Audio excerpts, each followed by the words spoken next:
El día de ayer, el Jurado Nacional de Elecciones, máximo ente rector sobre temas electorales, ha rechazado contundentemente, ¿no?, la solicitud para anular más de 2000 actas a nivel nacional e internacional. ¿Eso es cierto? No. Parece que la suerte está echada. Parece. Pero tenemos que esperar hasta el 15 de julio. Ojo, hoy la señora Keiko Fujimori está con 45.000 votos ya, ¿no? Más o menos ahí. Diario sube 5.000. Dicen los especialistas, si va a ese ritmo, va a llegar a 200.000 votos de ventaja sobre el señor Roberto Sánchez Palomino. Yo no creo eso, hermano.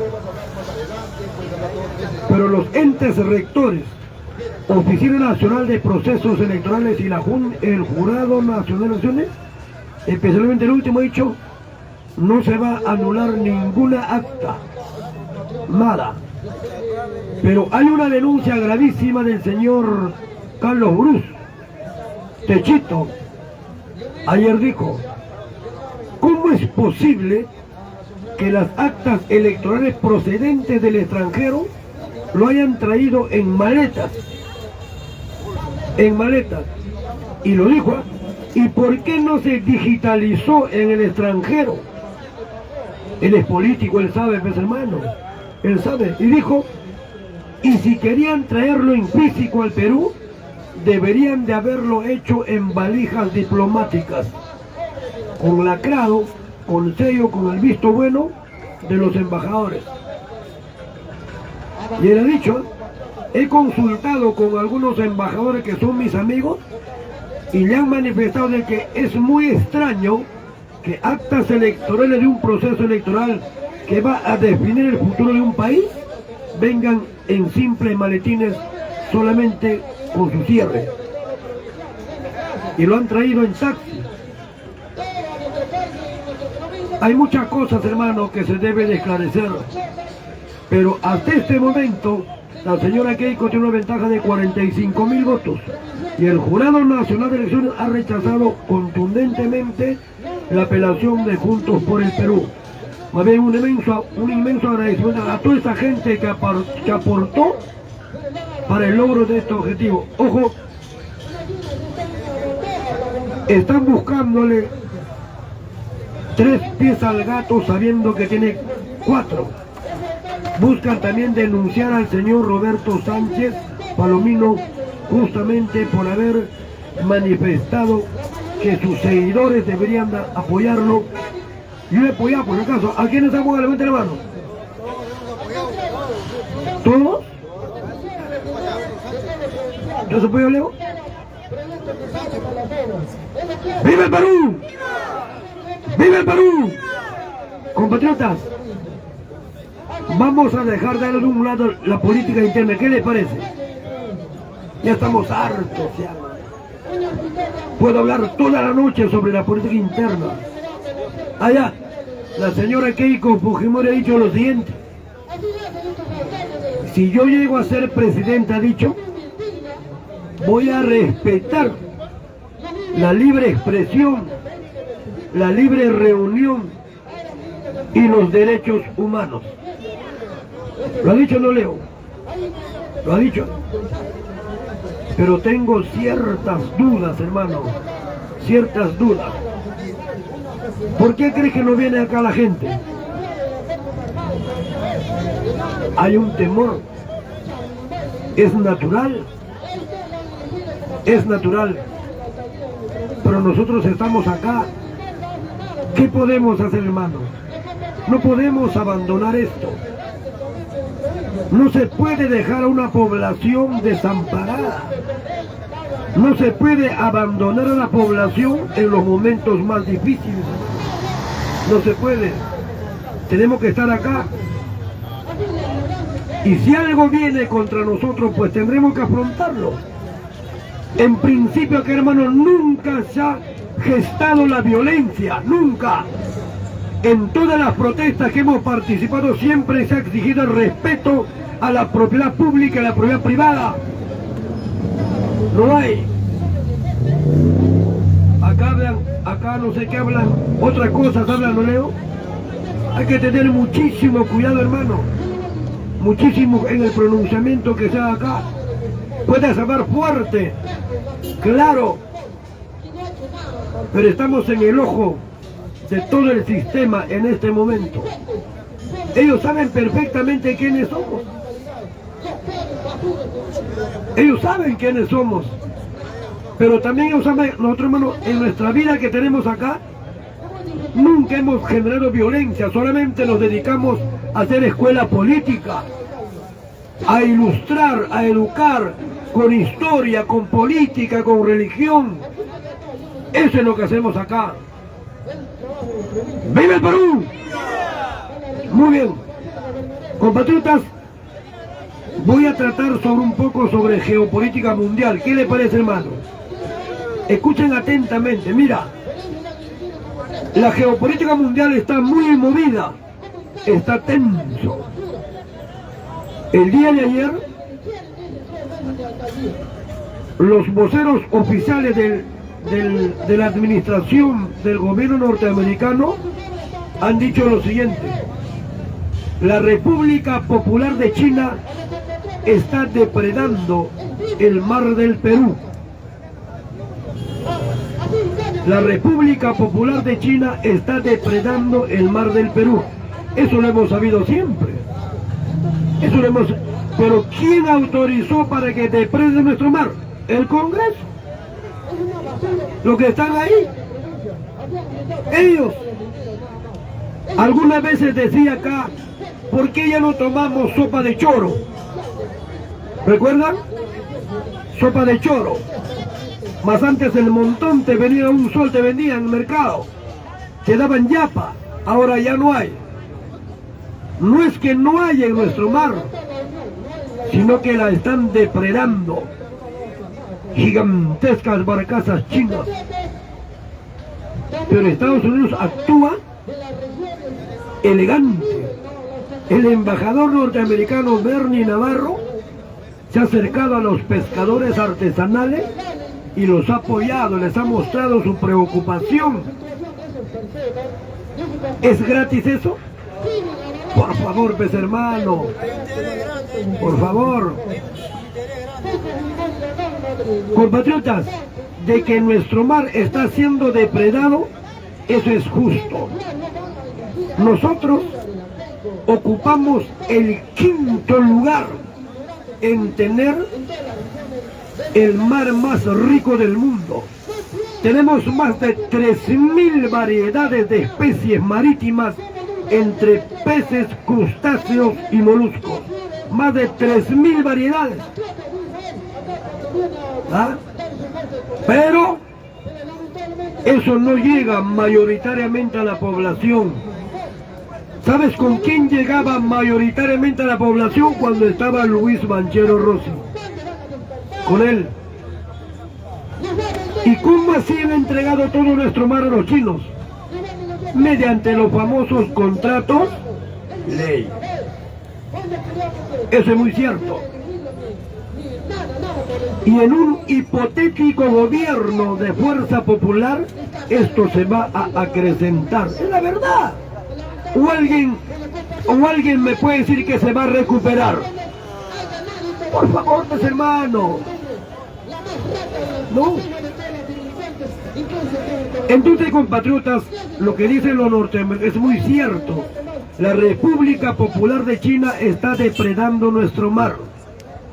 Nuestras 200 millas marítimas, que fue creado un 1 de agosto de 1947 por el presidente de ese entonces, José Luis Bustamante Rivero, decreto supremo número 781. Esa es nuestras 200 millas marítimas. Ahora, ¿cómo se miden nuestras 200 millas marítimas? Es muy fácil. Te vas acá a Tacna Ahí el punto de la Concordia. Tenemos un punto de la Concordia.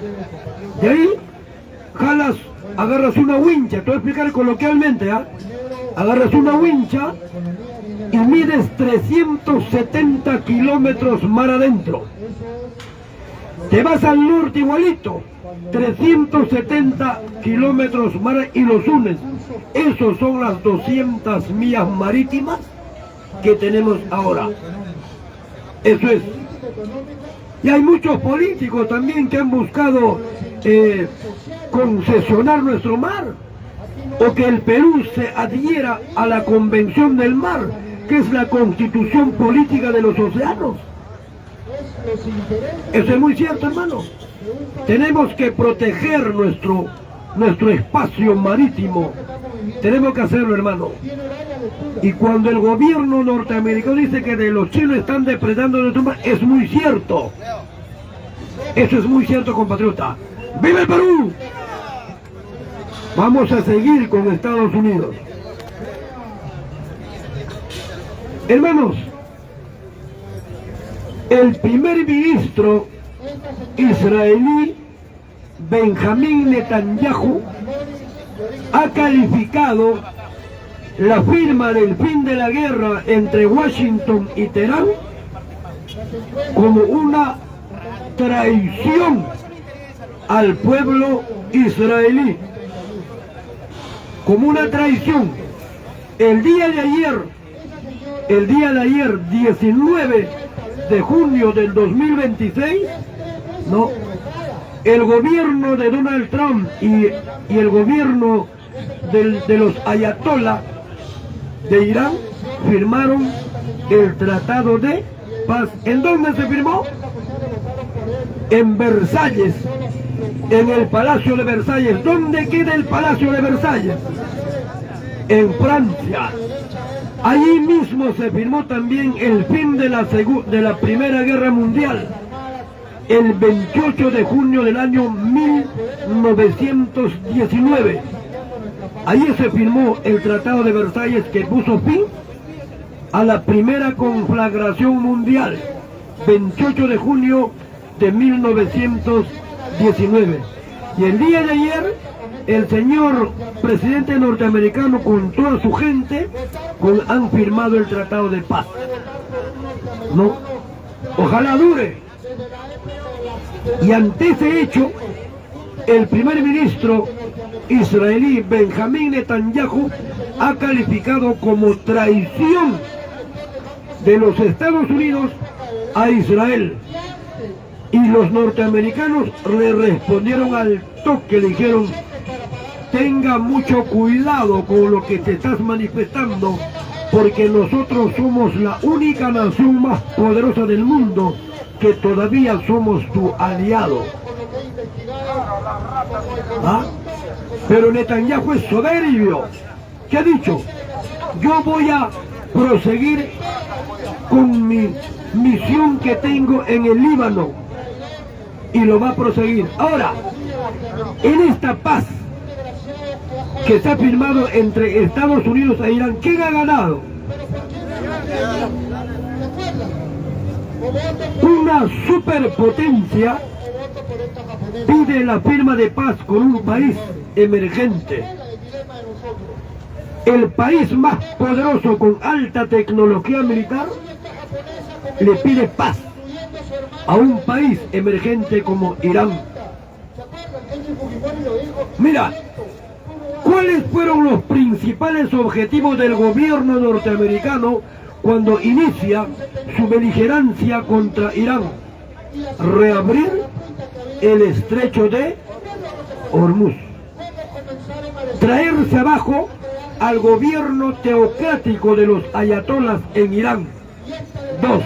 El tercero, democratizar la República Islámica de Irán.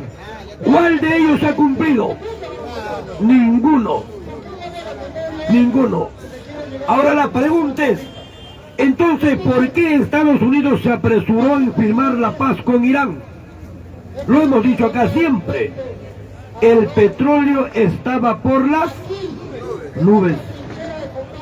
Estaba por las nubes el petróleo. Siempre he dicho acá, hermano, Estados Unidos puede atacar, pero invadir Irán es imposible, por no decirlo es imposible.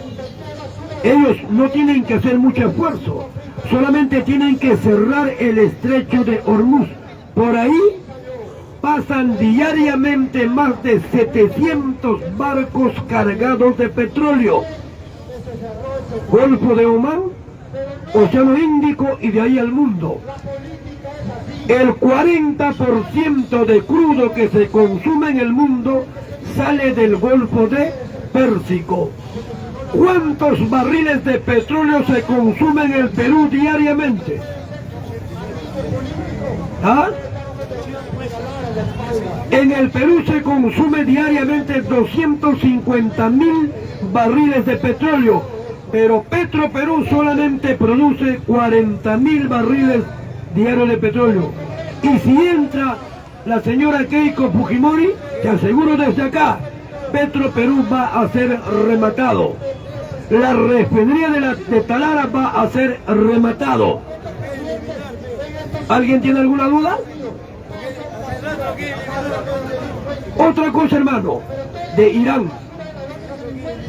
Antes de que se firme la paz, Irán ya tenía bloqueado, Estados Unidos tenía bloqueado hace mucho tiempo. Irán no podía vender su petróleo.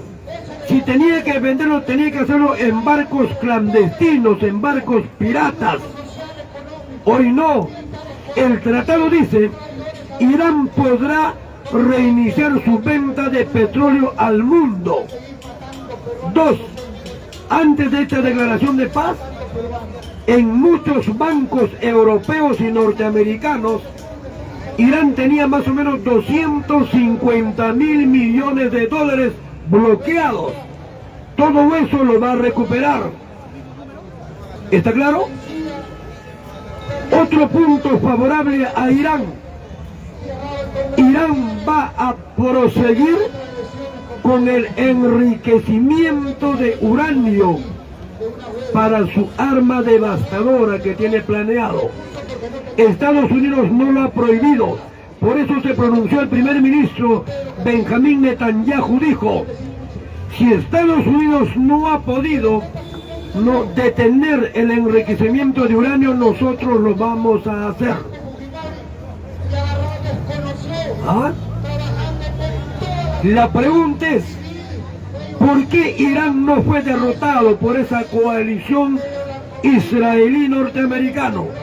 ¿Por qué? ¿Sabe por qué, hermano? Porque es un pueblo que tiene dignidad, porque es un pueblo que tiene identidad, porque es un pueblo que abraza su nacionalismo, porque es un pueblo que ama su historia. Por eso. ¿Y qué es lo que fortalece a los habitantes de la nación persa? Su historia. Es rica su historia. ¿Quién creó el imperio persa? Ciro el Grande, el príncipe aqueménida Ciro el Grande, en el año 550 a.C. Ese imperio permaneció como 8 siglos. ¿Y quién se trajo abajo al imperio persa? ¿Cómo? Alejandro Magno. Fue Alejandro Magno. Un aplauso para este señor. Si te saca 50 años, algo sabe. ¡Viva el Perú! Sí, fue Alejandro Magno, príncipe macedonio, hijo de Filipo II, rey de Macedonia. En el año 332, en la famosa batalla de Gaugamela, hoy llanuras de Irak, ahí derrotó a Darío III y ahí se apropió del imperio persa. Alejandro Magno, pero ahí también murió en Babilonia a los 32 años de edad. Un gran conquistador, Alejandro Magno. Ahora, cuando Estados Unidos dice, no han tocado el tema absolutamente de la fabricación de su armamento de destrucción masiva, no lo han tocado. O sea que en este momento Irán sigue con su planteamiento, sigue. La pregunta es, hermano, ¿qué vendrá más adelante? Y te voy a decir acá, lo que va a buscar Irán, como prácticamente ya le ganó el vivo a los norteamericanos, va a buscar liderar todo Oriente Medio, todo Oriente Medio. Y si Estados Unidos deja de apoyar a Israel, Israel se queda solo. ¿Habrá algún país en el mundo, dígame hermano si saben, habrá algún país en el mundo dispuesto a apoyar a Irán? No, perdón, a Israel. ¿Qué país? Rusia, China, Turquía. Mira, escucha tu hermano. Israel es en Oriente Medio lo que Chile en Latinoamérica. ¿Qué país apoyaría a Chile en una conflagración bélica con otro país? Estamos hablando de Latinoamérica. ¿Qué país? Chile se ha ganado su enemigo. Argentina, Perú, Bolivia. ¿Cómo? ¿Ah? Entonces, compatriotas, ¿qué va a pasar cuando si Irán toma el control de todo Medio Oriente? Ahí va a haber un polo. ¿Cuántos países agrupa la Liga Árabe? 22 países agrupa la Liga Árabe, 22 países. Pero curiosamente, Irán es el único país islámico no árabe. Irán es el único país islámico no árabe y es el segundo mayor productor de crudo. Primero, ¿quién es? Arabia Saudita. El primer productor de petróleo en el mundo es Arabia Saudita. Arabia Saudita, en Arabia Saudita está el primer lugar más santo de la religión islámica. ¿En dónde está? En Riyadh. Riyadh es la capital de Arabia Saudita. Ahí se llama la Meca. En la Meca hay una gigantesca roca negra. ¿Quién sabe la historia de esa roca negra? Le pago 10 soles. ¿Tiene 10 soles? ¿Tú? ¿Las agujas? ¿Cómo? Mira, mira, mano. Es que no hay, prestamos aguja. Mira, esa roca negra que está ahí en la Meca, en Riyadh, Arabia Saudita, dice la historia que Abraham peleó con un arcángel y le ganó. Y todo eso, por eso la divinidad le entregó esa roca, pero cuando le entregó era blanca, pero hoy es negra. ¿Y por qué se convirtió en negra? Dice, por el pecado del hombre. Pero la religión islámica tiene un segundo lugar santo. ¿Dónde está? En Jerusalén. ¿Cómo se llama? La cúpula de el domo de la roca. ¿Y por qué dicen que es el lugar más santo?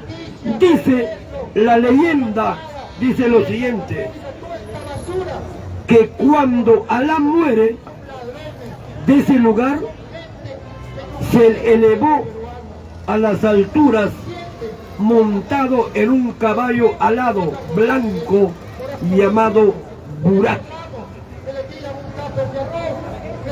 Eso es.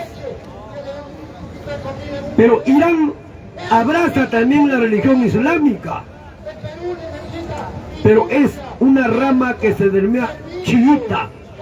Y Arabia Saudita también es islámica, religión islámica, pero de la rama los sunitas, y los dos se tienen bronca. ¿Y por qué se tienen bronca? ¿Quién me puede explicar? ¿Alguien? ¿Sabe por qué, hermano? Porque los suníes dicen que ellos descienden directamente de Alá, pero los chiitas dicen no, que ellos son los verdaderos herederos del islamismo.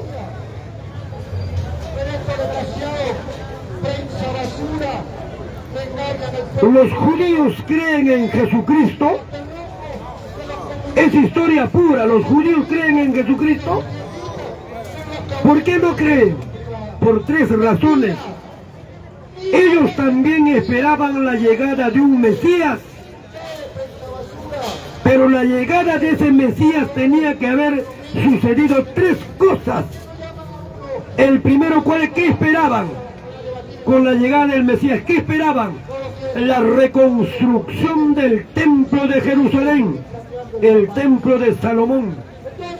Ese templo fue construido ¿por quién? Por Salomón. ¿Quién era Salomón? El rey sabio. ¿Hijo de quién? Hijo de David. ¿Y quién era su mamá? Betsabé. ¿Por qué? Porque David le fregó a su capitán hutita, ¿cómo se llama? Un capitán Urías el hitita se quedó con su mujer, que era Betsabé. Esa es historia, hermano, no estoy inventando nada. Y este señor Salomón en el año 950 a.C. construye el primer templo en Jerusalén. ¿Y por qué construyó el primer templo en Jerusalén? Para guardar ahí el arca de la Santa Alianza. ¿Y qué contenía el arca de la Santa Alianza? ¿Qué contenía? Pásame, eso me gusta. Pásame, hijo. Me gusta la gente que sabe, hermano. Tú no sabes, tú cállate. Pasa. Ahí está, ¿cómo estás, hermano? A ver, explícale al pueblo, ¿qué contenía el arca de la Santa Alianza? Las 10 palabras. Las 10 palabras, como el corte de la alianza, para guardarlo ahí, en esa arca. Nada más. Gracias, un aplauso para el Señor. Está bien, 11 tienen, 11. Mira, ¿qué contenía el arca de la Santa Alianza? Contenía tres cosas, situaciones, no sé cómo llamarlo. El primero, tiene razón el Señor, contenía los 10 mandamientos que Moisés recibió en el monte del Sinaí. Ahí estaba, dentro del arca de la Santa Alianza. El segundo era el maná, bendición que cae del cielo, estaba ahí. Y el tercero, ¿sabes cuál era? Un palo que tenía Aarón. ¿Quién era Aarón? ¿El hermano de quién? De Moisés. Aarón tenía un palo seco, pero por la providencia divina empezó a tener ramas verdes y a florecer. Ahí estaban los tres. Pero vinieron los babilonios y lo destruyeron, lo reconstruyeron.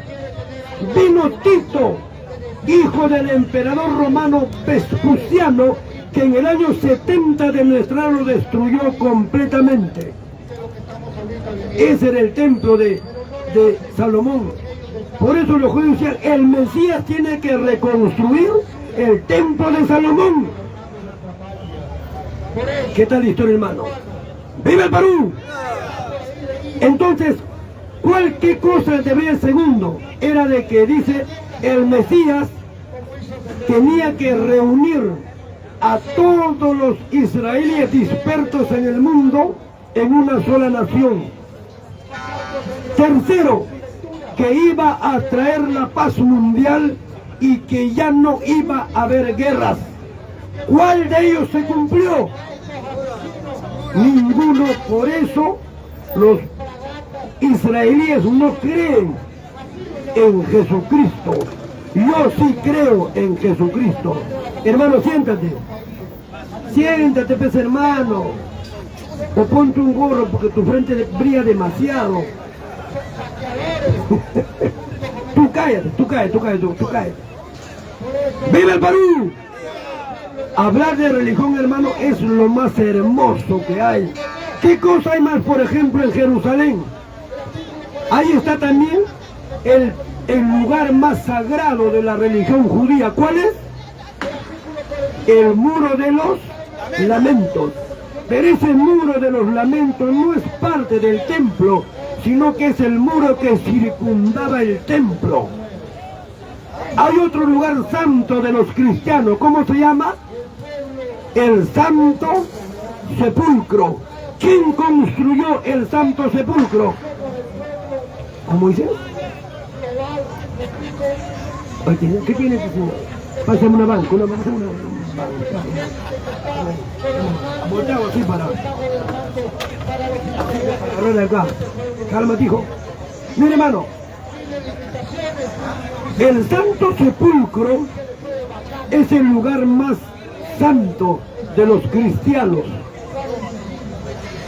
En el año 326 después de Cristo, Constantino el Grande, emperador romano, tenía su mamá que tenía por nombre María Flavia. El tercero tenía 3 nombres. María Flavia.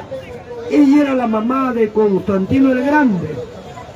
La mamá de Constantino el Grande encontró una cruz de madera en ese lugar. Entonces Constantino dijo: esta es la cruz donde se crucificó a Jesús en el Gólgota, y por eso acá vamos a construir el Santo Sepulcro. Allí llegaban cientos de miles de peregrinos que viajaban del mundo para visitar el Santo Sepulcro. Ahí. Pero en el año 1090, ¿qué año era? 1093, mira, en el año 1093 hubo un francés que lo conocían como Pedro el Ermitaño.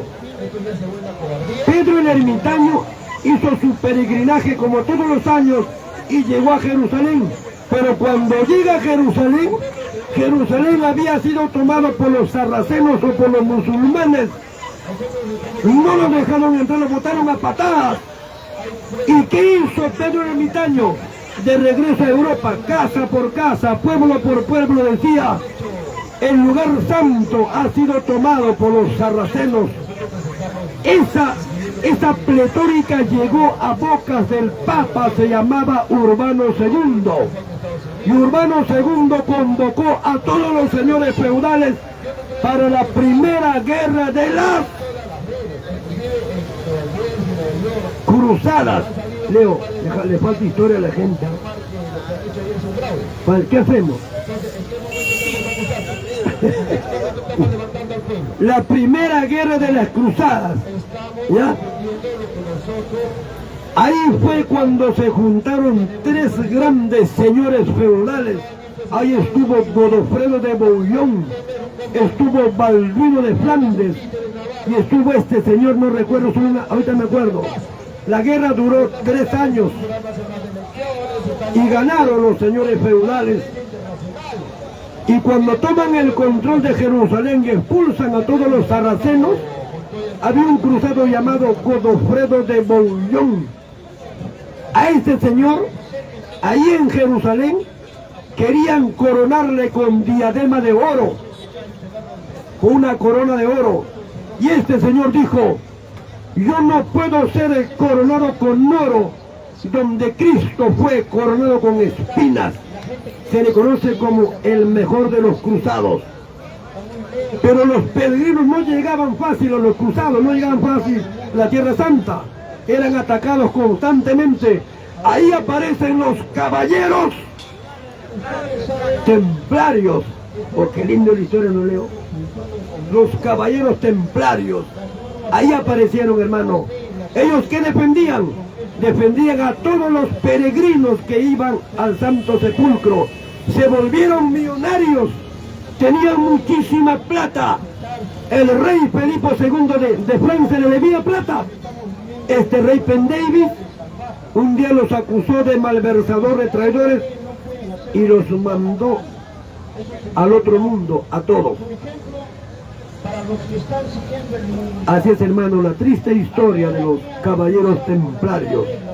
¡Viva el Perú! ¡Viva el Perú!